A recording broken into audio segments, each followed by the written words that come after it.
Fortune বরিশালের সেরা একাদশে জায়গা হচ্ছে না বাংলাদেশ টেস্ট এবং ওয়ানডে অধিনায়ক নাজমুল হোসেন শান্তর। তারকাবহুল স্কোয়াড থেকে বাদ পড়ার কারণ ধারাবাহিক ফর্মহীনতা। বিপিএলে প্রথম ম্যাচে দুর্বার রাজশাহীর বিপক্ষে রানের খাতা খোলার আগেই আউট হয়ে যান তিনি। রংপুর রাইডার্সের বিপক্ষে দ্বিতীয় ম্যাচে করেন মাত্র 9 রান। ব্যাটে রান না থাকায় শান্ত তৃতীয় ম্যাচেই বাদ পড়েন বরিশালের একাদশ থেকে। বিরতি দিয়ে একাদশে ফিরে খেলার সুযোগ পান আরো 3 ম্যাচে। চলতি বিপিএলে 5 ম্যাচ খেলে নাজমুল করেছেন মাত্র 56 রান। আসন্ন চ্যাম্পিয়ন্স ট্রফির আগে তার ফর্মহীনতা টিম ম্যানেজমেন্টের দুশ্চিন্তার কারণ হয়ে দাঁড়িয়েছে।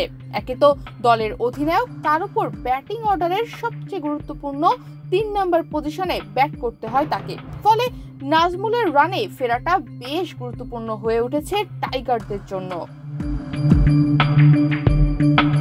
যদিও তাকে নিয়ে ভিন্নভাবে ভাবছেন জাতীয় দলের সাবেক অধিনায়ক মোহাম্মদ আশরাফুল।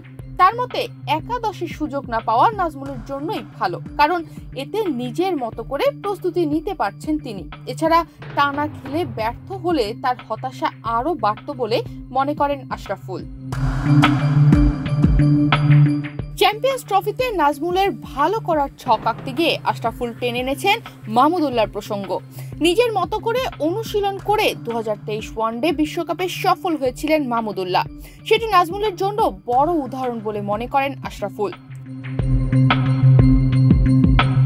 শুধু নাজমুল হোসেন শান্ত নন, চলতি বিপিএল এর রানের সঙ্গে সখ্য গড়ে তুলতে কষ্ট হচ্ছে মুশফিকুর রহিম, তাওহিদ হৃদয় এবং পারভেজ হোসেনের। 7 ম্যাচে 103 রান করেছেন চট্টগ্রাম কিংসের ওপেনার পারভেজ। মুশফিক 10 ম্যাচে করেছেন 144 রান, আর 10 ম্যাচে হৃদয়ের রান 174। উইকেটে স্বাচ্ছন্দ্য হতে না পারায় তাকে ওপেনিংয়ে তুলে এনেও সুফল পায়নি বরিশাল।